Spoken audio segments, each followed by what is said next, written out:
Es decir, si estudia la vida de Jacob, entenderá que antes de que Dios cambiara su vida, la volviera al revés y lo pusiera de cabeza, Jacob era un tramposo. Él tenía un tío, Labán, que era más diestro que Jacob y era un timador y estafador. No contaré toda esa historia, mas permítame decirle que además de todo esto, su madre murió cuando él estaba en la adolescencia. ¿Puede imaginarse el trauma de perder a su madre? Él tuvo una madre dulce, bonita, cuyo nombre era Raquel, mas ella murió. Y cuando él creció, amigo, vivió en un nido de avispas, un enjambre de hermanos malos, impíos. Este era el tipo de ambiente en que estaba. Él era un adolescente de 17 años. Así inicia su vida. Y vamos a darnos cuenta en la historia que él se ve en todo tipo de dificultades y problemas. Si usted no está familiarizado con la historia de José, voy a darle tan solo un breve bosquejo en miniatura acerca de este muchacho llamado José. Primero, él era el hijo favorito de su padre. Y creo que era el hijo favorito de su padre porque era hijo de Raquel, quien era la esposa favorita de su padre. Jacob tenía varias esposas, pero el amor de su vida, su verdadero amor, era Raquel, y José era hijo de Raquel. Y Jacob amó a José tanto que le dio una túnica de colores. Después estudiaremos respecto a dicha túnica. Mas él recibe una túnica de colores y él recibe algunos sueños. Dios le habla y Dios le da una visión, y Dios le revela a José, a este muchacho, un joven de 17 años. Un día los recursos de todo el mundo van a estar a tu disposición, y los gobernantes mundiales se postrarán a tus pies. José es solo un adolescente de 17 años, y Dios le da ese sueño. José se lo cuenta a sus hermanos. Ellos lo envidiaban debido a su túnica de colores, lo que lo distinguía.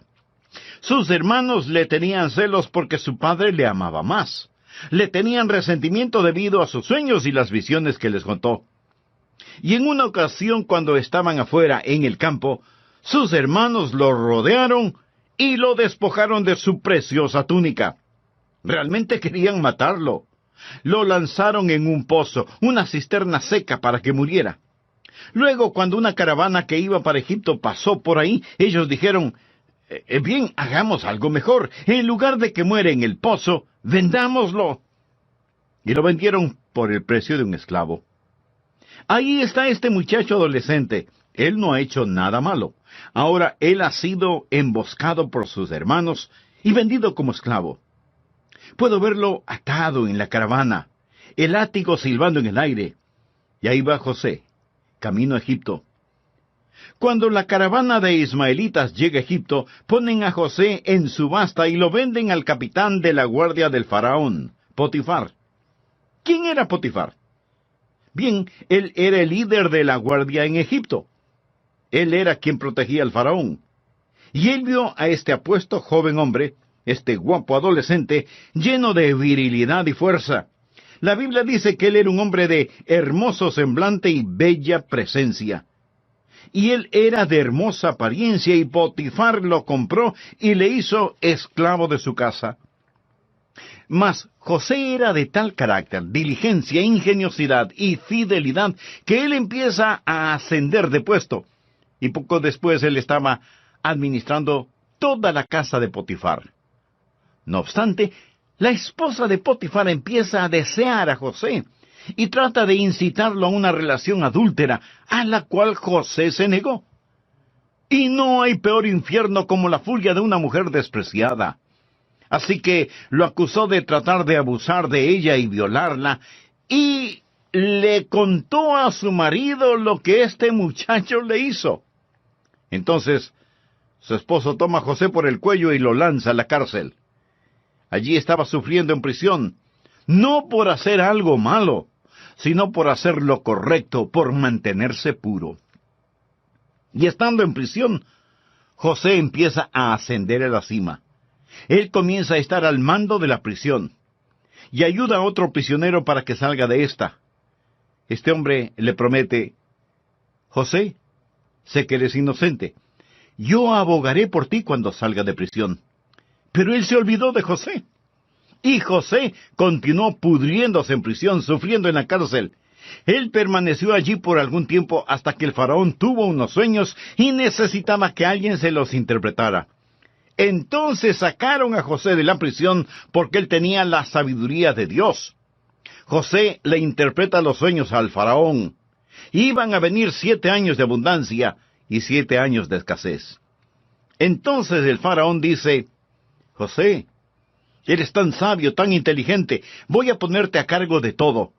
José empieza a almacenar grano, y después de un tiempo, José llega a ser el salvador de ese mundo en el aspecto físico, material, y Faraón exalta a José. Él es el primer ministro de Egipto. Este era el joven vendido como esclavo, y él ascendió, ascendió y ascendió. Ahora, él es el primer ministro de Egipto. Y hubo hambre en la tierra. Y en el territorio de Canaán, aquellos hermanos inicuos que lo vendieron en la esclavitud tienen que ir a Egipto por comida. Ellos no sabían quién era José, es decir, José vestía como un egipcio. Él había crecido y cambiado. Mas ellos vinieron y tuvieron que comparecer ante José y pedirle granos. La historia es tan interesante, mas no puedo entrar en detalles porque no nos alcanza el tiempo. Finalmente, José se revela a sus hermanos y los perdona. Trae a su padre, el anciano Jacob, desde Canaán hasta Egipto. Es una historia gloriosa, es una de las mejores historias jamás escritas. No es ficción, es un hecho, es verdad. Dicha historia está llena de verdades bíblicas. Existe un tema principal. Bien, miremoslo ahora.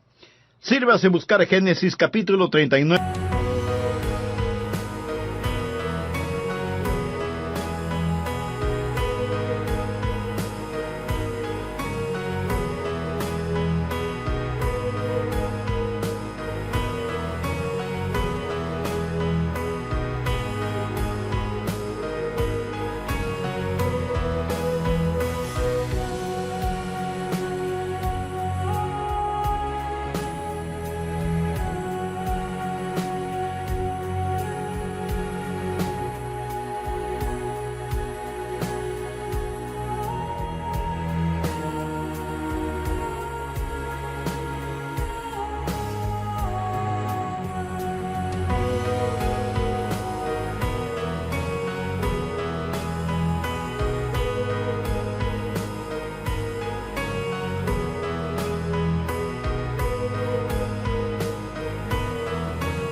Por un momento, y leamos por favor los versículos 2 y 3. Note lo que dice Génesis 39, versículo 2.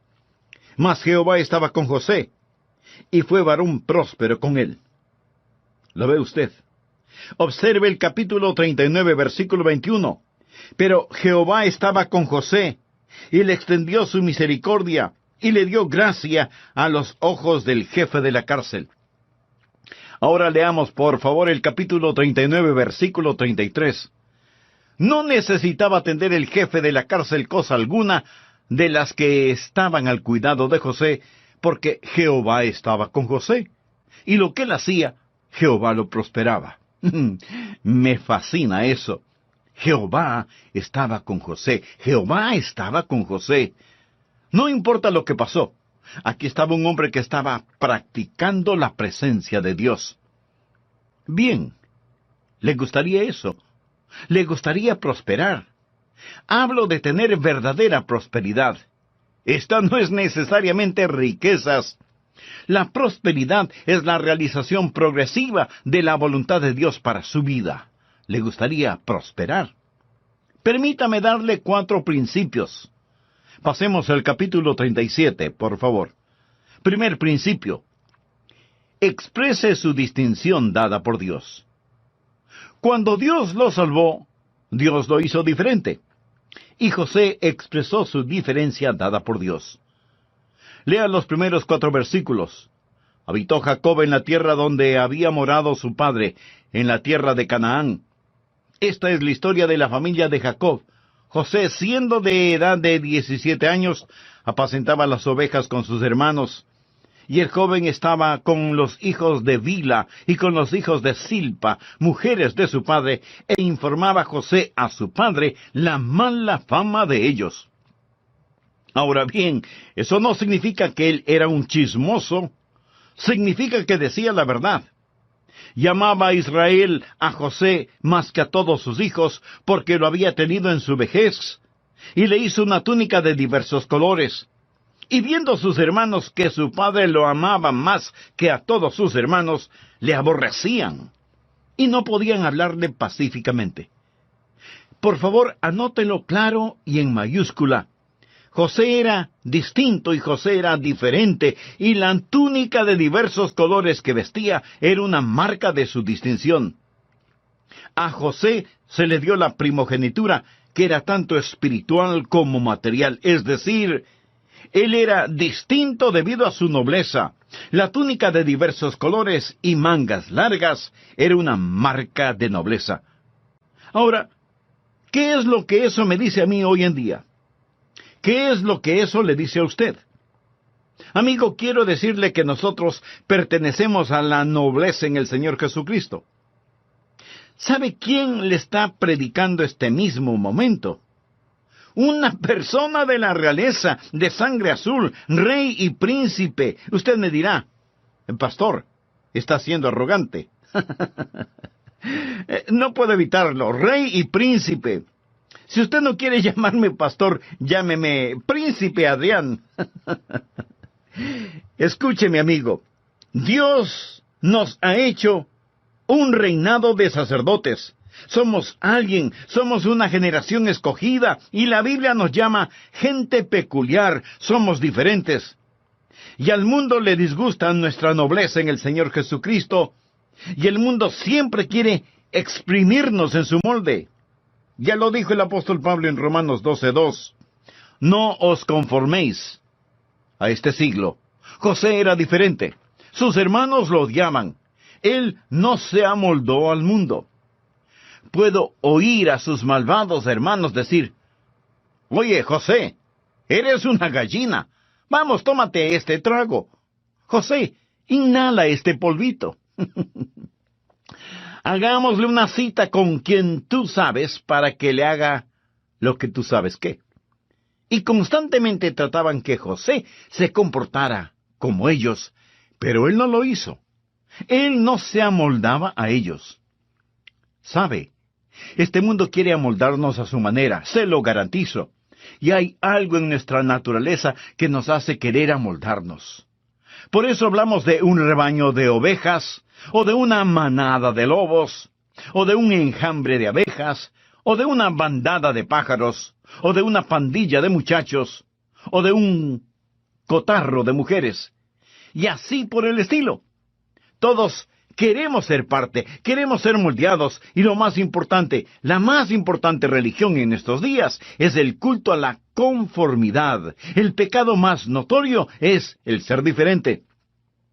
Sin embargo, algunas veces es muy extraño que alguien rompa el molde y se salga del grupo y sea diferente.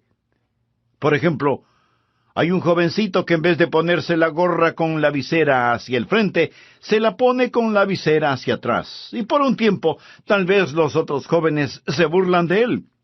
Pero pronto, todos están poniéndose las gorras con la visera hacia atrás, sin que importe que una gorra sirve para proteger los ojos de la luz solar, no para proteger el pescuezo. Y lo mismo sucede con la ropa, sea que la usen como una segunda piel, o como enormes fundas. ¿Por qué proceden así? No es que quieran ser diferentes, es que quieren conformarse, parecerse a los demás. Basta que uno de ellos se ponga un anillo en la nariz, o en la oreja, o en el ombligo, o en la lengua, y todos querrán conformarse, o sea, ser como los demás. Leí que algunos científicos están estudiando por qué los peces nadan siempre en grupo. ¿Sabe lo que los científicos han hecho? A un pez, mediante una cirugía, le hicieron una lobotomía para quitarle el cerebro. Pero el pez podía seguir nadando. Lo que le quitaron fue el instinto de pertenecer al grupo, al cardumen. Así que el pez operado ya no seguía a los demás, nadaba solo. Pero permítame decirle lo que sucedió. Los demás peces empezaron a seguirle, en verdad. Ahí estaba ese pez sin cerebro y el resto de peces le seguían. Para que entienda la aplicación práctica de esta analogía, vaya y vea el comportamiento de los estudiantes en escuelas y colegios. Volvamos a nuestra historia bíblica. Ahí está José. Él rehúsa ser amoldado. Él es diferente. Y quiero decirle, amigo, que un hijo de Dios es diferente. Lo que creemos empieza en una fuente diferente, sigue un curso diferente y concluye en forma diferente. Somos personas nacidas 2 veces en un mundo de gente nacida una sola vez, y vamos a estar contra la corriente la mayor parte del tiempo. Y usted debe sobresalir como un diamante en una mina de oro. Nosotros somos especiales, somos distintos. ¿Le gustaría tener la presencia de Dios en su vida? Bien, permítame decirle, exhiba su distinción, su diferencia. Número 2, explore sus sueños dados por Dios. Por favor, observe el versículo 5. Y soñó José un sueño, y lo contó a sus hermanos, y ellos llegaron a aborrecerle más todavía. Y él les dijo, oíd ahora este sueño que he soñado.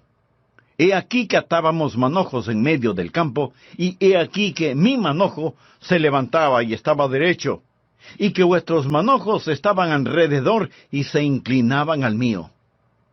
Le respondieron sus hermanos, ¿reinarás tú sobre nosotros, o señorearás sobre nosotros? Y le aborrecieron aún más a causa de sus sueños y sus palabras. Ahí estaba un hombre que tenía un sueño dado por Dios. Él es tan solo un adolescente, mas Dios pone un sueño en su corazón.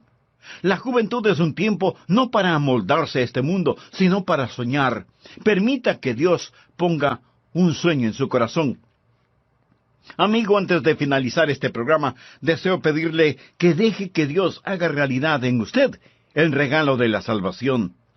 No malgaste su vida viviendo una religión acerca de Dios. Viva una relación con Dios. Y si usted nunca ha dado ese paso de fe, le invito a orar conmigo de la siguiente manera.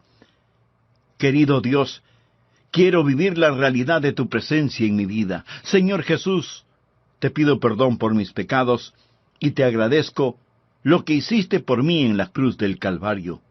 Gracias por poner tu propia vida para redimirme. Ahora con profunda y sincera fe, te recibo en mi corazón y en mi vida como mi Salvador y mi Señor. Límpiame, sáname, sálvame, y ayúdame a vivir de tal manera que traiga honor y gloria a tu nombre. Gracias, Señor Jesús. Lo pido en tu santo nombre. Amén. Si recuerda el mensaje anterior, sabe que estamos estudiando el tema cómo practicar la presencia de Dios, y estamos tomando como ejemplo la vida de José en el Antiguo Testamento. Para resumir lo que ya hemos estudiado, permítame preguntarle, ¿le gustaría prosperar? Hablo de tener verdadera prosperidad, y no necesariamente eso significa ser rico. La verdadera prosperidad es la realización progresiva de la voluntad de Dios en nuestras vidas. Así que, ¿le gustaría prosperar? Permítame darle 4 principios. Primer principio, exprese su distinción dada por Dios. Segundo principio, explore sus sueños dados por Dios. Yo era un poco más joven que José cuando Dios me llamó al ministerio. Estaba en el colegio, y mi pastor me dijo que Dios tenía un plan para la vida de cada persona. Y yo quería saber cuál era el plan de Dios para mi vida. Y le dije al Señor, Señor, yo no sé qué es lo que tú quieres que yo haga, pero lo que quiera que sea, quiero que me muestres tu voluntad. Y lo que quiera que sea, quiero hacerlo. Ahora, Dios le habló a José por medio de un sueño. Dios le puede hablar a usted en alguna otra forma, pero el punto es el siguiente. Dios tiene un plan para su vida. ¿Quiere usted conocer cuál es el plan de Dios para su vida? Realmente quisiera saberlo. Recuerde, José tuvo una visión, tuvo una pequeña indicación, pero Dios no le dio el mapa completo. Creo que José se hubiera perturbado si Dios le hubiera dicho acerca del pozo y de la prisión y las acusaciones falsas y todo eso. Pero él tuvo un sueño. Él tuvo algo a lo que podía aspirar. Romanos 12, 1 y 2 es, para todos los que vivimos en este lado del Calvario, una maravillosa fórmula para los sueños dados por Dios. Leamos esos versículos. Así que, hermanos, os ruego por las misericordias de Dios que presentéis vuestros cuerpos en sacrificio vivo, santo, agradable a Dios, que es vuestro culto racional. No os conforméis a este siglo. Ahora, por favor, note el orden. Sino transformaos por medio de la renovación de vuestro entendimiento, para que comprobéis cuál sea la buena voluntad de Dios, agradable y perfecta. ¿Quiere conocer la voluntad de Dios? Ahí está. Esa es la fórmula. Presentación más transformación equivale a realización. Presentación. Usted se presenta voluntariamente a Dios. ¿Ha hecho eso? Quiero decir, realmente lo ha hecho. Se ha presentado ante Él diciendo, aquí estoy, Señor. La mayoría de las personas nunca han hecho eso. Mucha gente dice, si yo hiciera eso, ¿quién sabe en dónde voy a parar? A lo mejor como misionero en alguna parte de Bongo Bongo. Y por eso usted no quiere presentarse voluntariamente a Dios. Amigo, preséntese a Él. Firme el contrato, entrégueselo a Él y deje que Él termine de llenarlo. No tenga temor de hacerlo así, porque cuando usted se presenta voluntariamente a Él, será transformado. No os conforméis a este siglo, sino transformaos. La palabra transformar proviene del griego metamorfosis. O sea, usted experimentará una divina metamorfosis. ¿Qué significa metamorfosis? Meta quiere decir cambio, y morfosis significa forma. Metamorfosis quiere decir entonces un cambio de forma. Literalmente significa que aquello que está en el interior sale a la superficie. Por ejemplo, la oruga se mete en el capullo y de ahí sale como una mariposa. La naturaleza interna de la oruga es ser una hermosa mariposa. Jesús en el monte de la transfiguración fue transfigurado de acuerdo al relato bíblico. Es la misma palabra, metamorfosis. Jesús pasó por una metamorfosis. ¿Cuál era su naturaleza interna? Gloria. Y esa gloria salió a la superficie debido a la metamorfosis. Él experimentó un cambio de naturaleza. ¿Cuál es la naturaleza interna de un hijo de Dios? Es Jesús. Si usted ha nacido de nuevo, ¿cuál es su naturaleza interna? Es Dios, es Jesús, es la gloria. Su naturaleza interna es Jesús. Cristo vive en usted. Cuando usted se presenta voluntariamente como un sacrificio vivo, habrá una metamorfosis, y aquello que está en su interior saldrá a la superficie. La presentación más la transformación da como resultado la realización, y usted conocerá cuál sea la buena voluntad de Dios, agradable y perfecta. Amigo, escúcheme. Usted no encuentra la voluntad de Dios. La voluntad de Dios lo encuentra a usted. Mantenga su corazón puro delante de Dios. Preséntese voluntariamente a Él. Deje que la gloria de Jesús sea visible en usted. Usted tiene la mente de Cristo. Sigue esa corriente y descubrirá que Dios le está guiando. Recuerde, Dios no le dio a José un mapa detallado, sino que le dio un sueño, una visión. Ahora usted no le dice a Dios, Dios, muéstrame qué es lo que quieres que haga y pensaré si lo quiero hacer. No, Señor. Mas asegúrese que sea Dios quien habla. Cuando menciono los sueños, no estoy hablando de ambición carnal. No estoy diciéndole que Dios ha prometido llevar a cabo sus fantasías. Estoy hablando de un sueño dado por Dios. Dios tiene un sueño para usted. Y Dios desea que soñemos, no en sueños, sino sueños dados por Él. El libro de Joel dice en el capítulo 2, versículo 28, «Y después de esto derramaré mi espíritu sobre toda carne, y profetizarán vuestros hijos y vuestras hijas. Vuestros ancianos soñarán sueños, y vuestros jóvenes verán visiones». En Jeremías 29:8 leemos, «Ni atendáis a los sueños que soñáis». ¿Por qué? Porque Dios tiene un mejor sueño para usted. Y Jeremías 29:11 dice, «Porque yo sé los pensamientos que tengo acerca de vosotros, dice Jehová, pensamientos de paz y no de mal, para daros el fin que esperáis». Dios tiene un sueño para usted.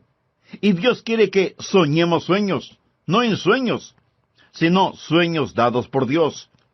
La Biblia dice en Joel 2:29, «Y también sobre los siervos y sobre las siervas derramaré mi espíritu en aquellos días». ¿Qué está diciendo? Dice, permita que Dios sea real en usted. ¿Cómo sé que mi sueño es dado por Dios? Medite y ore al respecto. Cuando María tuvo una visión acerca del Salvador que habría de venir, la Biblia dice, María guardaba todas estas cosas, meditándolas en su corazón. Un hermoso versículo es Proverbios 4, versículo 18, dice, «Mas la senda de los justos es como la luz de la aurora, que va en aumento hasta que el día es perfecto». ¿Qué significa? En ocasiones usted no conoce la voluntad de Dios para su vida, incluso para el día de hoy. Mas la senda de los justos es como la luz de la aurora, que va en aumento hasta que el día es perfecto. Al principio está oscuro. Luego se pone gris con el alba. No se distinguen los colores, solo se ven sombras. Después sale el sol, y se ven los colores, pero hay largas sombras. Por último es mediodía, mas la senda de los justos es como la luz de la aurora, que va en aumento hasta que el día es perfecto. Cuando era niño dije, Señor, ¿qué es lo que quieres que haga? Y después de un tiempito, tuve una semilla en mi corazón y dije, Señor, creo que quieres que predique. Luego fue, Señor, ¿tú quieres que yo predique? Y después fue, Señor, si tú quieres que yo predique, es mejor que me lo dejes saber. Y finalmente dije, Señor, sé que esto es lo que quieres que haga. Asegúrese de sus sueños, báñelos en oración, y Dios le guiará. Y aunque usted diga, Señor, si eres tú hablándome, continúa hablándome, explore sus sueños. Eso es lo que José hizo. De paso diré que José era odiado debido a su nobleza, lo despreciaban, y cuando usted tenga un sueño en su corazón, le puedo asegurar que el diablo enviará a su personal del Comité de la Guerra Fría para prevenir que usted realice su sueño, si es que en verdad es un sueño dado por Dios. Una vez cuando todavía era un jovencito, estaba disfrutando de una pequeña siesta en mi dormitorio. Mi papá estaba en el patio con un hombre llamado Bird. Era el sheriff del condado, y yo lo respetaba mucho. Bird le dijo a mi papá, ¿qué es lo que va a hacer Adrián una vez que termine el colegio? Y mi papá respondió, él piensa que va a ser un predicador. Bird comentó, ese muchacho nunca será un predicador, nunca lo logrará. Bird no sabía que yo estaba escuchando sus palabras. Hay mucha gente que dice que no se puede hacer. Pero quiero decirle que si Dios le da un sueño, sí se puede hacer.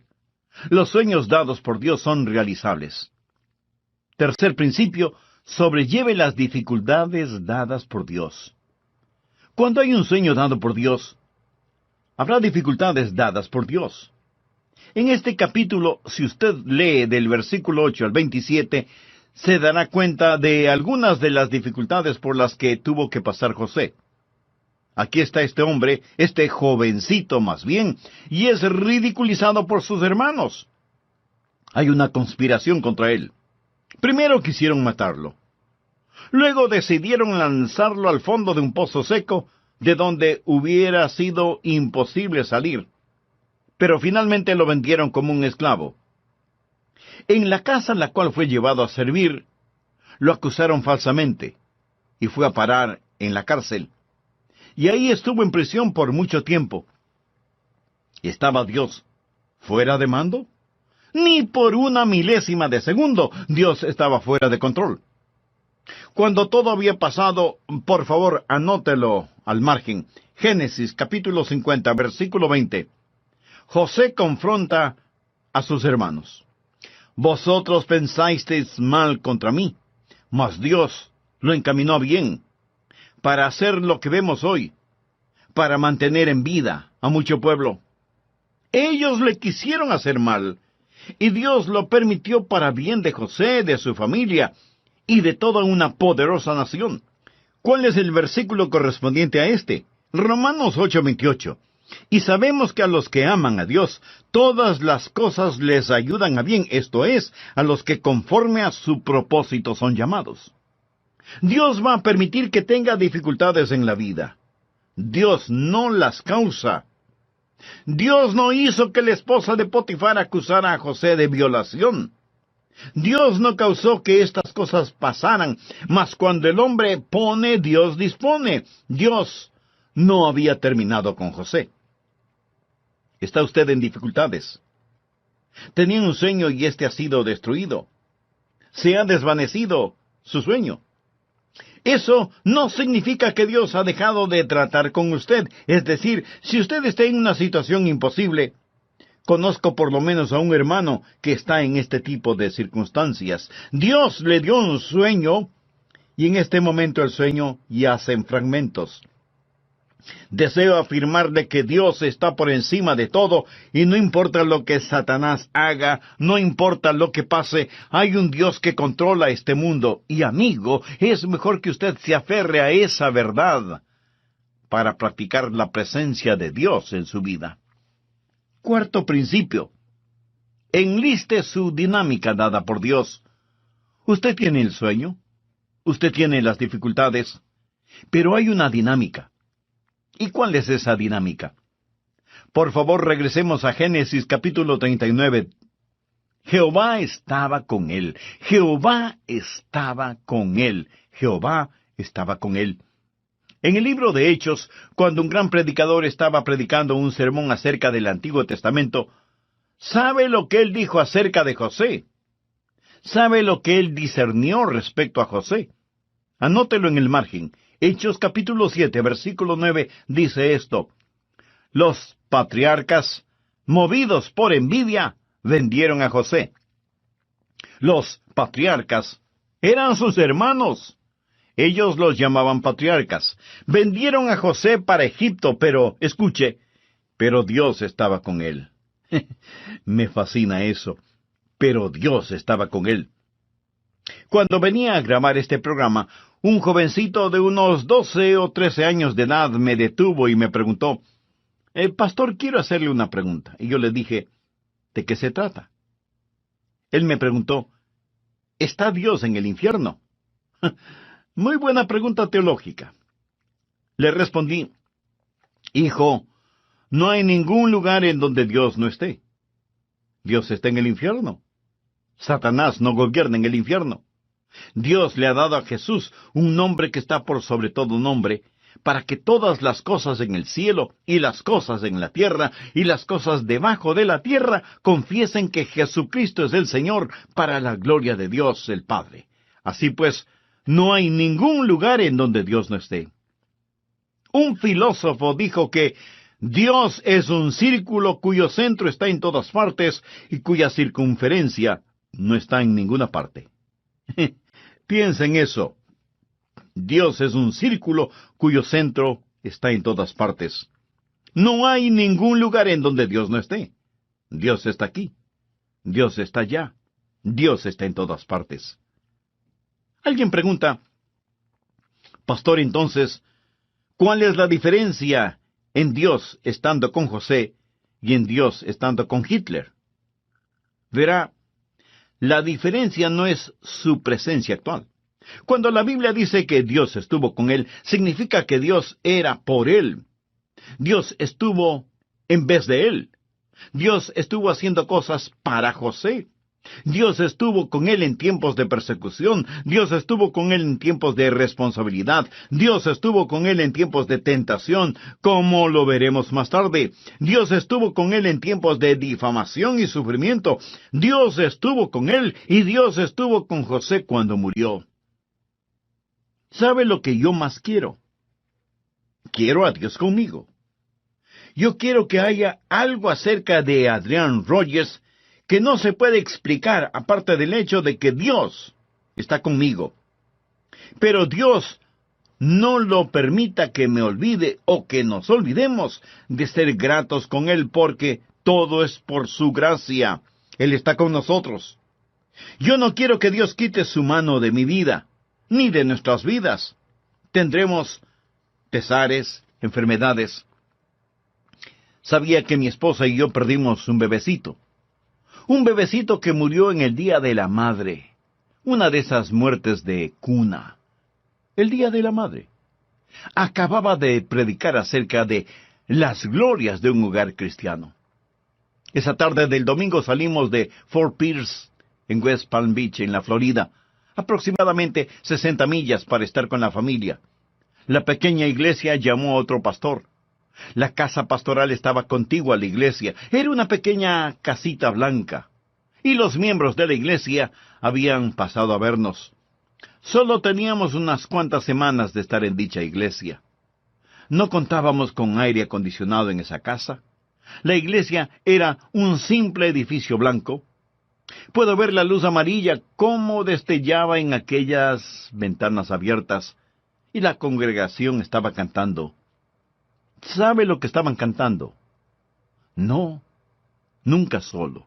No, nunca solo. Él me ha prometido nunca dejarme solo, nunca dejarme solo. He visto el relámpago centellando, he oído al trueno rugir, he sentido las olas del pecado golpear, tratando de conquistar mi alma, pero escuché la voz de Jesús diciéndome que continuara luchando, porque Él prometió nunca dejarme solo. No recibiría nada a cambio de la evidente presencia de Dios. Pondere el valor de esta pequeña frase que habla de la vida de José. Jehová estaba con él. En prisión, Dios estaba con él. En la cisterna, Dios está con él. En las acusaciones, Dios está con él. En el trabajo, Dios está con él. En el dolor, Dios está con él. En la prosperidad, Dios está con él. En su muerte, Dios está con él. Dios está en Cristo. Y si anhela a Dios con usted, usted necesita a Jesús.